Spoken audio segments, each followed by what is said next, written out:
I mean, it began in 2018 as we're starting to finish our 1 megawatt solar array in Aromas. And we start to think about what can we do next. And the corporate office was the obvious next target because it is so symbolic. I mean, a corporate headquarters of a 118-year-old company at that point, what can we do next? So it was really a very symbolic gesture about where the company wanted to go. If we could, in fact, make a building carbon-free or net zero, couldn't we do that with an entire community?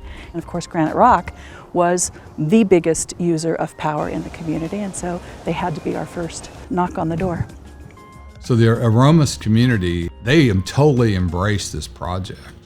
So not only does it fulfill our business needs, our business values, it is economically viable, but it also, the community's excited about it.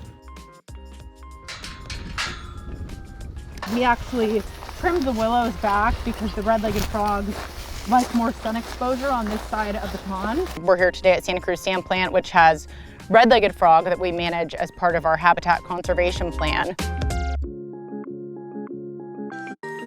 Graniterock got the first permit for the California red-legged frog. It's the first permit to work around that frog with a habitat conservation plan, which is a plan to not just preserve as much of the habitat you can around the working land, but it also has a plan to foster, grow, and mitigate, make new habitat for the frog. So it really required a lot of lifelong learning, partnering with agencies, partnering with environmental groups, and partnering with experts to figure out what the needs of that frog were. The Endangered Species Act back then was very focused on just breeding habitat for the frog, for example, where we realized you really need a mosaic of habitat for the frog, for all the life cycles of the frog.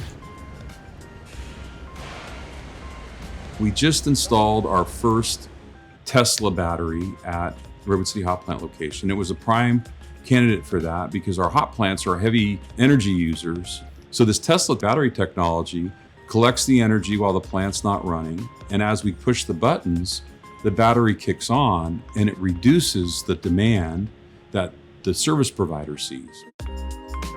It's 15,000 solar modules, and that's about 5 megawatts of energy. I mean, that's just a huge amount of energy. This is one of the biggest behind the meter or net metered solar projects in California, in PG&E's territory, which means basically there's nobody doing a bigger solar project than Graniterock that's not an energy company. I mean, we're really punching above our weight. And it's working out. I mean, it's great because it's green, it saves us money, the communities love it, everyone's behind this, so it's a really exciting time. It's tougher in the construction industry. Construction folks are not necessarily geared towards being environmental stewards. So the further we can go to change that way of looking at our work, the happier I'll be.